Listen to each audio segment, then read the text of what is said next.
అయితే ఈ group kidney దొరకదంటావా? Try చేస్తున్నా నాన్న, నువ్వేం కంగారు పడకు. ఎక్స్క్యూజ్ మీ, పేపర్లో యాడ్ చూశాను. ఆనంద్ అంటే మీరేనా? అవును. మీరు ఎత్తుతున్న కిడ్నీ గ్రూప్కి నా కిడ్నీకి మ్యాచ్ అవుతుంది. ఇంతకీ కిడ్నీ ఎవరి కోసం? మా అమ్మ కోసం. ఆవిడ గ్రూప్ కిడ్నీ దొరక్క చాలా రోజుల నుంచి చావు బతుకుల మధ్య ఉంది. కిడ్నీ ఇస్తే ఎంత అమౌంట్ ఇస్తారు? 2 లక్షలు.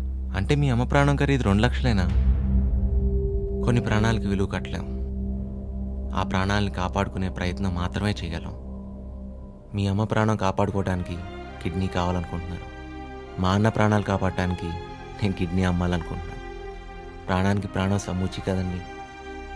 అందుకే నేను మీ అమ్మని కాపాడతాను. మా అన్నని కాపాడటానికి అవసరమైన డబ్బులు మీరివ్వండి. ఏంటి, మీ అన్నయ్య కోసం కిడ్నీ అమ్మేస్తున్నావా? తన రుణం తీర్చుకోవడానికి నాకు ఈ జన్మ సరిపోదు.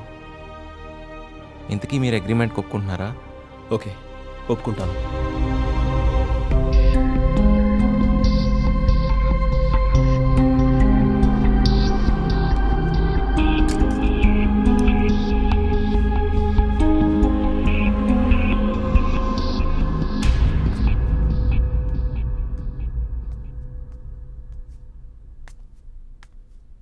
ఆనంద్ ఎక్కడండి? నేను వాడి కోసమే చూస్తున్నాను బాబు. రాత్రంతా ఇంటికి రాలేదు, ఇక్కడికి రాలేదు. చాలా టెన్షన్గా ఉంది బాబు. రాలేదా? డబ్బులు ఇస్తా అన్నాడు, మీకేమైనా ఇచ్చాడా? లేదు బాబు. కూర్చోండి, నేను చూసి వస్తాను. ఆనంద్ నేను చూసారా? చూడలేదండి. పోనీ చక్రవర్తి గారి పేరు మీద డబ్బు ఏం పే చేయలేదండి.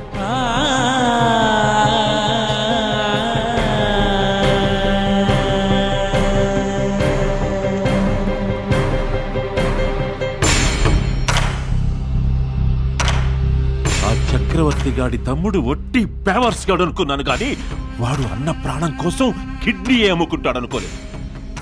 ఆ చక్రవర్తి గాడు సరాసరి పైకి పోవాలంటే నువ్వు వాడి తమ్ముడికి డబ్బు ఇవ్వకూడదు. ఇక్కడే నువ్వు ఒక్క 4 రోజులు రెస్ట్ తీసుకుంటే వాడు పైకి పోతాడు, నువ్వు బయటికి వెళ్ళిపోవచ్చు.